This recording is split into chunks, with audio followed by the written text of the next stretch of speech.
মুভির শুরুতে আমরা ওর নামের একটা মেয়েকে দেখতে পারি যে রান্না করছিল। তখনই তার ফোনে আননোন নাম্বার থেকে কল আসে। তো ওন সেই কলটা রিসিভ করে। কলের ওপারে থাকা একটা মেয়ে তার অ্যাড্রেস এবং আইডি নাম্বার বলে তাকে কনফিউজ করে দেয়। তারপর সে বলে, আমি এই কলটা আমার সিনিয়র অফিসারের কাছে ট্রান্সফার করছি। তো ওই সিনিয়র অফিসার ওনকে জানায়, আমি ফোকেট পুলিশ স্টেশন থেকে বলছি, চায়নার একটা গ্যাংয়ের সাথে মানি লন্ডারিং কেসে আপনার নাম পাওয়া গেছে। এখন ওই টাকাগুলো আপনাকে অ্যান্টি মানি লন্ডারিং অফিসে জমা করতে হবে, না হলে তাকে এবং তার হাজবেন্ডকে অ্যারেস্ট করা হবে। এবং তারা ওনকে আরো বলে, এই অ্যাকাউন্ট ছাড়া আপনার কি আরো কোনো অ্যাকাউন্ট আছে? তখন ওন বলে, আছে, সেটা আমার মেয়ের পড়ালেখার জন্য, প্লিজ ওটাকে ছেড়ে দেন। তখন ওই পুলিশ অফিসার বলে, ঠিক আছে, আমরা আপনাকে একটা লিঙ্ক পাঠাচ্ছি, আপনি ওই লিঙ্কটা কনফার্ম করেন, পরবর্তী আপনার টাকা ব্যাক করা হবে। তো এই কথাগুলো এত প্রফেশনালি বলছিল যে এক মুহূর্তের জন্য ওন সবকিছু বিলিভ করে নেয় এবং তাদের পাঠানোর লিঙ্ক কনফার্ম করে দেয়। তৎক্ষণাৎ ওনের ফোনে মেসেজ আসে, তার অ্যাকাউন্ট এবং তার মেয়ের সেভিংস অ্যাকাউন্টের প্রত্যেকটা টাকা ওরা নিয়ে গেছে। তখন ওন ওদের কল করার ট্রাই করে, কিন্তু কল কানেক্ট হচ্ছিল না। ওনের আর বুঝতে বাকি নেই যে তার সাথে স্ক্যাম করা হয়েছে। দেন ওন এবং তার হাজবেন্ড পুলিশ স্টেশনে চলে আসে এবং পুলিশদের সবকিছু খুলে বলে। বাট পুলিশ তাদেরকে জানায়, এমন অনলাইন ফ্রড কেস আমাদের এখানে এর আগেও এসেছে, বাট আমরা এখনো ওদের লোকেশন ট্রেস করতে পারিনি। তো ওরা বুঝতে পারে এই বিষয়ে পুলিশ তাদের হেল্প করতে পারবে না এবং ওরা ওদের টাকাও আর ব্যাক পাবে না। যাই হোক, দেন আমরা একটা গ্রুপ সেশন দেখতে পারি যেখানে তাদের জীবনে ঘটে যাওয়া যে কোনো একটা ঘটনা বলতে বলে। আর এখানে আমরা ফাই নামের একটা মেয়েকে দেখতে পাই যার সাথেও ফ্রড হয়েছে। ফাই বলে, আমি তো পুলিশে কমপ্লেনও করিনি, কারণ আমার নিজের উপরেই নিজের অনেক রাগ হচ্ছিল। ওরা আমার সারা জীবনের সেভিংস নিয়ে গেছে। এখন আননোন নাম্বার দেখলে আমার কল উঠানোর সাহস হয় না। আমার মনে হয় প্রত্যেকটা মুহূর্ত কেউ আমার উপরে নজর রাখছে। আর এই সমস্ত কথা ওন মনোযোগ দিয়ে শুনছিল। আর এখান থেকেই তাদের মধ্যে পরিচয় হয়। ফাই জানায় সে একজন ফিজিওথেরাপিস্ট। স্ক্যামাররা তাকে বলেছিল কিছু অপরাধীর সাথে তার নাম পাওয়া গেছে, তার লাইসেন্স বাতিল হয়ে যাবে যদি সে তাদের কথা না শুনে। আর এইভাবেই ওই স্ক্যামাররা ফায়ের থেকে 9,70,000 টাকা নিয়ে নেয়। এখানে ওনো জানায় তার থেকে 5 লাখ টাকা স্ক্যাম করা হয়েছে। তো ওদের মধ্যে একটা ফ্রেন্ডশিপ হয়ে যায়। যাই হোক, রাত্রিবেলা আমরা দেখতে পারি ফাই ওনকে একটা ভিডিও শেয়ার করে যেখানে একটা মেয়ে লাইভে এসে তার দাদিমার সাথে ঘটে যাওয়া স্ক্যাম নিয়ে বলে। সে বলে তার দাদিমার সারা জীবনের জমানো টাকা তারা নিয়ে গেছে। দেন ফাই আর ওন ওই মেয়েটার লোকেশন খুঁজে বের করে, যার নাম হচ্ছে ওয়াও। তো ওয়াও খুবই অল্প বয়সী একটা মেয়ে। সে অনলাইনে তার বানানো হোমমেড ক্রিম সেল করে। তো ওয়াও ওদেরকে জানায়, ওরা আমার 10 লাখের উপরে নিয়ে গেছে, কিন্তু কথা হচ্ছে আমার দাদি বৃদ্ধ মানুষ, তোমরা তো শিক্ষিত, তোমাদের কিভাবে বোকা বানালো? আর আমার দাদি এখনো ভাবছে তারা তার টাকা ব্যাক দিবে। তো ওন ওয়াওকে জিজ্ঞেস করে, ওই স্ক্যামারের কোনো নাম্বার বা কোনো ইনফরমেশন তোমার কাছে আছে? তখন ওয়াও ওর দাদিমার ফোন দিয়ে বলে ওদের সাথে মেসেজে কথা হয়েছিল। তখন ওন ফোন নিয়ে দেখে ওরা 1 ঘন্টা আগেও মেসেজ করেছিল, মানে ওরা ওর দাদিকে আবারও টার্গেট করতে চাচ্ছে। তখন ওন বলে, আমরা যদি ওদের সাথে কথা চালিয়ে যেতে পারি তাহলে হয়তো আমরা ওদের লোকেশন জানতে পারবো। দেন ওয়াও ও যে নামের তার একটা ফ্রেন্ডের সাথে দেখা করে যে বিগিনার লেভেলের হ্যাকার। তো ওয়াও ও জেকে সবকিছু খুলে বলে। দেন ও যে বলে, তোমরা যতটুকু ইনফরমেশন এনেছো এতটুকু যথেষ্ট না। বাট তারপরও সে লোকেশন ট্র্যাক করার ট্রাই করে, কিন্তু সে দেখতে পায় লোকেশন প্রতি সেকেন্ডে মুভ করছে। বেসিক্যালি এইসব কাজ বর্ডার এলাকায় হয়ে থাকে, যেখান থেকে ওরা ফেক লোকেশন ইউজ করে। যাই হোক, দেন আমাদের 2 সপ্তাহ আগে একটা ফ্ল্যাশব্যাক দেখানো হয় যেখানে ফাইনালি আমরা ওই স্ক্যামারদের দেখতে পাই। তো উই নামের একটা মেয়েকে দেখতে পারি যে একটা মহিলাকে বলে, আপনার চায়নাদের সাথে টাকা পাচারে নাম এসেছে। তখন ওই মহিলা বলে, না আমি এসব করিনি। তখন ওই কলটা অন্যজনের কাছে ট্রান্সফার করে দেয়। তো ওই ছেলেটা সেই মহিলার ফেস ভেরিফাই করে আর আমরা দেখতে পারি সেই মহিলাটা ওয়াওয়ের দাদি। তো ওই ছেলেটা আবার আরেকজনের কাছে কলটা ট্রান্সফার করে যার নাম হচ্ছে উদ, আর উদি হচ্ছে মেন ভিলেন। তো উদ ওয়াওর দাদিকে বিভিন্ন ভয় দেখিয়ে তার সমস্ত টাকা নিয়ে নেয়। তখন ওখানে থাকা সবাই খুশি হলেও উইকে আমরা চিন্তিত দেখতে পারি, কিন্তু কেন সেটা আমরা একটু পরে জানতে পারবো। দেন আমরা উদকে দেখতে পারি, সে তার মেন বসের সাথে দেখা করে যে এইসব কোম্পানি চালায়। তো উদ জানায় তার কন্ট্রাক্ট শেষ, সে এখান থেকে চলে যাবে। বাট তার বস উদকে এখানে রাখার চেষ্টা করে, কিন্তু উদ বলে আমার বউ বাচ্চার কথা মনে পড়ে, আমি এখন থেকে ওদের সময় দিতে চাই। তো এই বলে উদ ওখান থেকে চলে যায়। বাট এখানে আমরা দুজনকে দেখতে পাই, যাদের একজনের নাম হচ্ছে টনি, আরেকজনের নাম হচ্ছে অ্যামি। তো এদের দুজনকে মনে রাখেন। তো উদকে আমরা দেখতে পারি জঙ্গলের ভিতর দিয়ে বর্ডার এরিয়া পার করে তাকে একটা কালো গাড়ি পিক আপ করে নেয়। যাই হোক, তারপর আমরা সাইবার পুলিশকে দেখতে পাই, যারা একটা বাসায় রেড দিছে। মার্ক নামের একজন অফিসার দেখতে পাই এখানে বেশ বড় সেটআপ দিয়ে রেখেছে তারা। তখন একজন পুলিশ মার্ককে জানায় বস কল করেছে, আমাদের এখান থেকে চলে যেতে বলেছে, এটা মিনিস্টারের বাড়ি, আমাদের চাকরি চলে যেতে পারে, তো তাদের এখান থেকে চলে যেতে হয়। তারপর আমরা উদের ফ্যামিলিকে দেখতে পাই, যেখানে তার ওয়াইফ এবং তার একটা ছেলে রয়েছে। দেন আমরা উই এবং তার কিছু ওয়ার্কমেটকে দেখতে পাই, তারা গাড়িতে করে কোথায় জানি যাচ্ছিল। তখন একজন উইকে ওয়াওয়ের সেই ভিডিওটা দেখায়, যেখানে ওয়াও তার দাদিমার সাথে হয়ে যাওয়া স্ক্যাম নিয়ে কথা বলে। দেন উই কিছু একটা কল্পনা করতে থাকে। আর এখানে আমরা উইয়ের একটা ফ্ল্যাশব্যাক দেখতে পারি, যেখানে উই কোনো এক মহিলার টাকা চুরি করেছিল, বাট সেদিন ওয়ার দাদি তাকে বাঁচিয়েছিল এবং তাকে কিছু টাকা এবং খাবারও দিয়েছিল।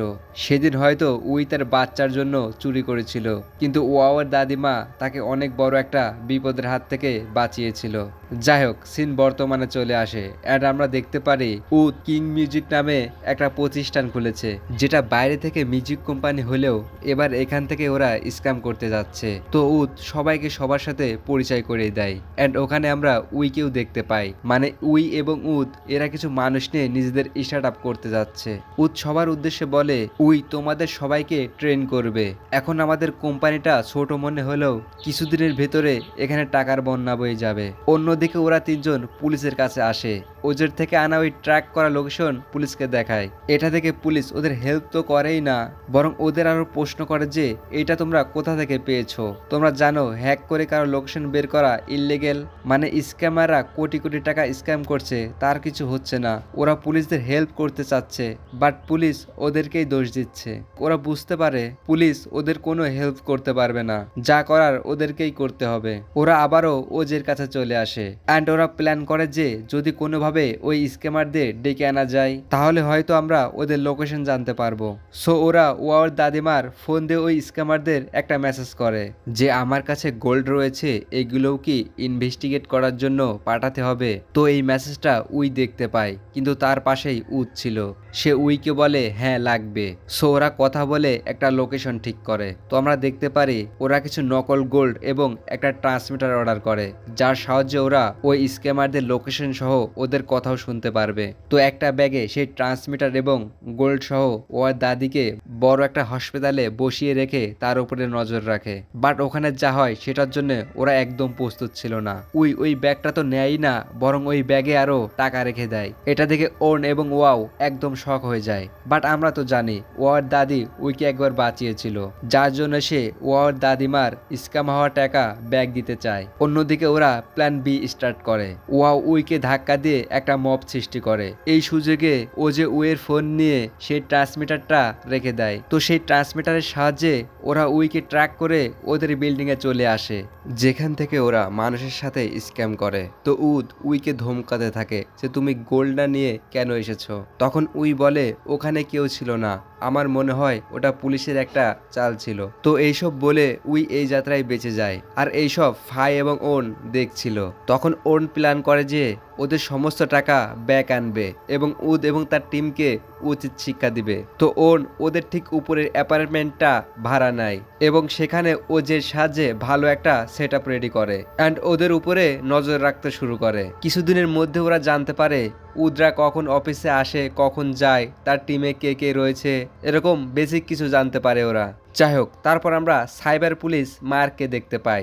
সে ক্রিমিনাল রেকর্ড চেক করে উদ, টনি এবং অ্যামিকে দেখতে পাই, যাদের আমি মনে রাখতে বলেছিলাম। মার্ক ওই স্ক্যামারদের ধরার খুব চেষ্টা করছে। তখনই বাইরে সে ওই গাড়িটা দেখতে পাই, যেটা আমরা উদকে পিক আপ করার সময় দেখেছিলাম। হয়তো স্ক্যামারদের সাথে পুলিশের কোনো সংযোগ রয়েছে। এইদিকে ওন সবাইকে বলে আমরা এখনো চুরি হওয়া টাকার বিষয়ে কিছুই জানতে পারিনি। সেই টাকাগুলো কোন অ্যাকাউন্টে যাচ্ছে, কে সেটা ম্যানেজ করছে এবং সেটা আবার ক্যাশে কে রূপান্তরিত করছে। তখন ও যে বলে আমরা যদি ওদের কম্পিউটার হ্যাক করতে পারি তাহলে হয়তো আমরা এসব জানতে পারবো, বাট এর জন্য ওদের অফিসে যেতে হবে। একটা পেন ড্রাইভের সাহায্যে কম্পিউটার হ্যাক করা পসিবল। তো ওরা সেটারই প্ল্যান রেডি করতে থাকে।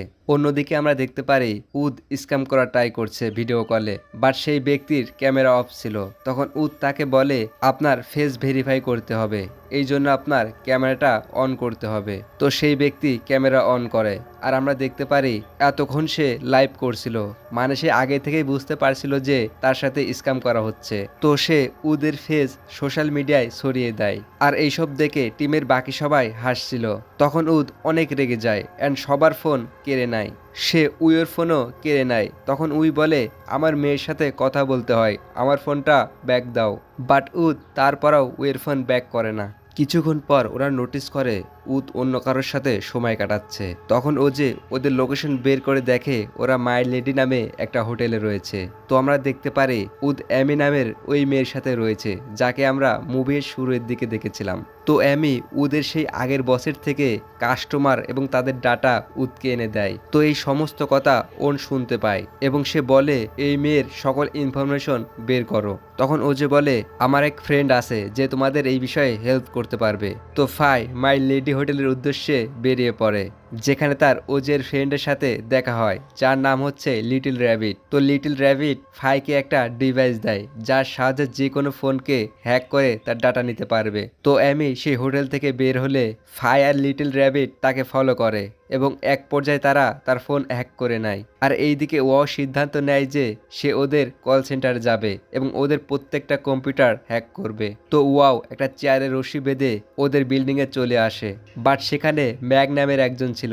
তখন ও যে ওকে ব্যস্ত রাখার জন্য সে ডেলিভারি ম্যান সেজে আসে। অন্যদিকে ওয়াও একে একে সকল কম্পিউটার হ্যাক করে ফেলে আর এইদিকে সেখানে আসল ডেলিভারি ম্যান চলে আসে। তখন ও যে ভুল জায়গায় চলে এসেছে বলে সে কোনো মতে ওখান থেকে চলে যায়, বাট ওয়াও তখনও ভিতরে তার কাজ চালিয়ে যাচ্ছিল। তখন ম্যাক কিছু একটার শব্দ শুনতে পায় আর ওয়াও ধরা পড়তেই যাবে তখনই ওখানে ওন চলে আসে।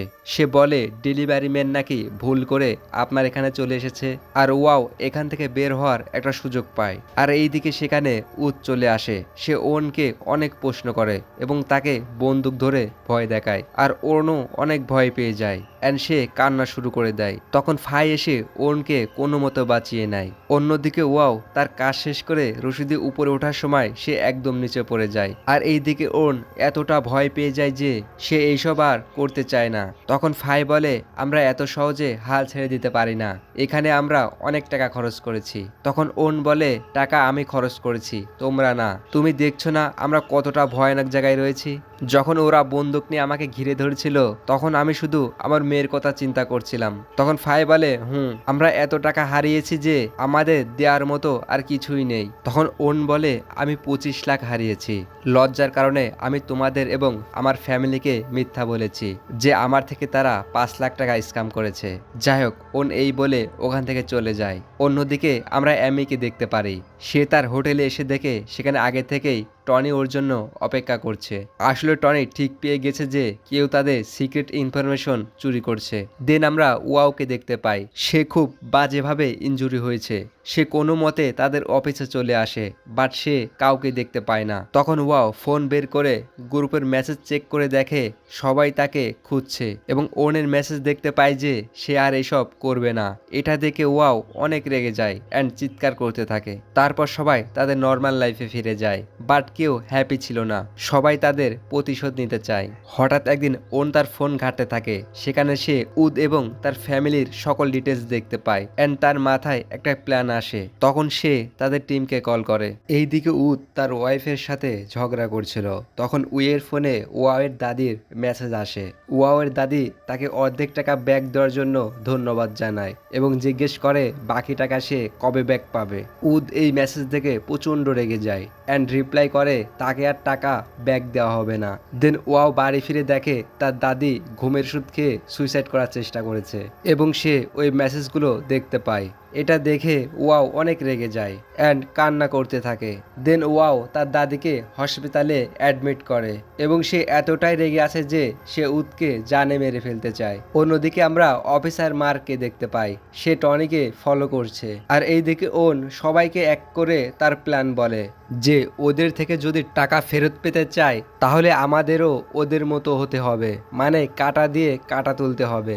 দেন উদ অফিসে চলে আসে অ্যান্ড উয়ের চুল ধরে তাকে একটা রুমে নিয়ে গিয়ে হ্যান্ডকাপ পরে আটকিয়ে রাখে। তারপর ওকে ওই মেসেজগুলো দেখিয়ে বলে এইসব কি। তখন উই স্বীকার করে যে হ্যাঁ সে টাকা দিয়েছে, কিন্তু সে তার নিজের পকেট থেকে দিয়েছে। তারপরে উদ উইকে বাজেভাবে পিটায়। আর এই মায়ের শব্দগুলো ওনরা সবাই ভ্যানে বসে শুনছিল।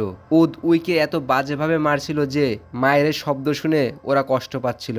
আর এইদিকে তখন উদের ফোনে তার ওয়াইফের একটা ভিডিও মেসেজ আসে যে তার ছেলে স্কুল থেকে গায়েব হয়ে গিয়েছে, তাকে কোথাও খুঁজে পাওয়া যাচ্ছে না। এটা শুনে উদের মাথা হ্যাং হয়ে যায় অ্যান্ড সে তাড়াতাড়ি বেরিয়ে পড়ে। আর ও যে তাদের সেই ভাড়া করা রুমে লাউডে মিউজিক বাজিয়ে রাখে, এটা শুনে উদের লোক সন্দেহ করে এবং তারা অন্যদের রুমে চলে আসে। ওরা দেখতে পায় ওখানে ওদের সবার ফটো লাগানো, মানে কেউ ওদের এতদিন ফলো করছিল। তো ওরা সবকিছু ভাঙতে শুরু করে। আর এই সুযোগে ফাই উইকে বাঁচাতে চলে আসে। তখনই সেখানে একজন চলে আসে অ্যান্ড ওদের মারতেই যাবে, তখনই টনি এসে ওকে গুলি করে মেরে ফেলে। তখন টনি উইকে জিজ্ঞেস করে যে ওদের সকল অ্যাকাউন্ট কে ম্যানেজ করে। তখন উই বলে তারই ওয়াইফ এমি। সে ইনফরমেশন উদকে এনে দেয়। তো টনি উইকে ছেড়ে দেয় এবং সাথে কিছু টাকাও দিয়ে দেয়। দেন টনি ফাইকে মেরে ফেলতে চায়। তখনই সেখানে অফিসার মার্ক চলে আসে অ্যান্ড ওদের মধ্যে ফাইট শুরু হয়ে যায়। বাট এক পর্যায়ে টনি গুলি খেয়ে মারা যায়। তারপর পুলিশ ওখানকার সবাইকে অ্যারেস্ট করে নেয়। অন্যদিকে আমরা উইকে দেখতে পারি সে হসপিটালে ওয়ার দাদির কাছে এসেছে অ্যান্ড টনির দেওয়া সেই টাকাগুলো সে ওয়ার দাদিকে দিয়ে দেয়। কিছুক্ষণ পর সেখানে ফাই আসে অ্যান্ড তার সামনে ওয়ার দাদি মারা যায়। তখন ফাই এই নিউজটা সবাইকে দিয়ে দেয় যে দাদিমা আর নেই। তো আপনারা বুঝতেই পারছেন এই নিউজটা শোনার পর ওয়ার কি অবস্থা হতে পারে। আর এইদিকে আসলে উদের ছেলে হারিয়ে যায়নি, এটা ওনের একটা চাল ছিল। সে ডিপ ফেক এআই এর সাহায্যে ভিডিওটা বানিয়ে উদকে দেয়। আর এখন আমরা দেখতে পারি সে উদকে ফলো করছে। তো ওদের মধ্যে রেস শুরু হয়ে যায়। বাট এক পর্যায়ে ওনের গাড়ি উদের গাড়িকে ধাক্কা দিয়ে উল্টে দেয়। দেন ওন উদের ফোন নিয়ে সমস্ত টাকা তার অ্যাকাউন্টে নিয়ে নেয়। দেন সে ওখান থেকে চলে যাওয়ার সময় উদ পিছন থেকে ওনের দিকে গান তাক করে, তাকে মেরে ফেলতে যাবে। তখনই ওয়াও এসে তাকে একদম মেরে ফেলে। আর এইভাবে সে তার দাদিমার প্রতিশোধ নেয়। যাই হোক, তারপর আমরা দেখতে পারি ওন স্ক্যাম হওয়া সকল টাকা ভিকটিমদের ডিটেলস বের করে তাদের অ্যাকাউন্টে পাঠিয়ে দেয়। আর আমরা উইকে দেখতে পাই সে মারা যায়। তারপর আমরা ওন এবং তার হাজব্যান্ডকে দেখতে পাই। ওন তার হাজব্যান্ডকে জানায় ওই দিন তোমার জন্য ওইসব হয়েছিল। আমি জানি তোমার কোম্পানি ট্যাক্স চুরি করে, এই জন্য সেই দিন আমি ওদের কথাই ভয় পেয়ে যাই অ্যান্ড ওদের কথা মতো কাজ করতে হয়। যাই হোক, তারপর ওরা ওদের মেয়েকে অনেক নামি দামি স্কুলে ভর্তি করে দেয়। বাট সবচেয়ে শকিং করা বিষয় হচ্ছে ওয়াওর সেই অ্যাক্সিডেন্ট করার পর থেকে তাকে আর খুঁজে পাওয়া যাচ্ছে না। তারপরের সিনে আমরা ওয়াওকে সেই বর্ডার এলাকায় দেখতে পারি, মানে হয়তো ওয়াও ওই স্ক্যামারদের সদস্য হতে চায় এবং ওদের একদম ভিতর থেকে শেষ করে দিতে চায়। আর এইভাবে ও যে ওয়াওকে খুঁজতে বেরিয়ে পড়ে অ্যান্ড তারপর আমরা ফাই এবং ওনকেও এই লাইনে দেখতে পাই, মানে তাহলে হয়তো আমরা এর সেকেন্ড পার্ট দেখতে পাবো অ্যান্ড সেটা আরো ইন্টারেস্টিং হতে যাচ্ছে। যাই হোক, মুভিটা এখানেই শেষ হয়ে যায়। দেখা হচ্ছে নেক্সট ভিডিওতে, ততক্ষণের জন্য বাই।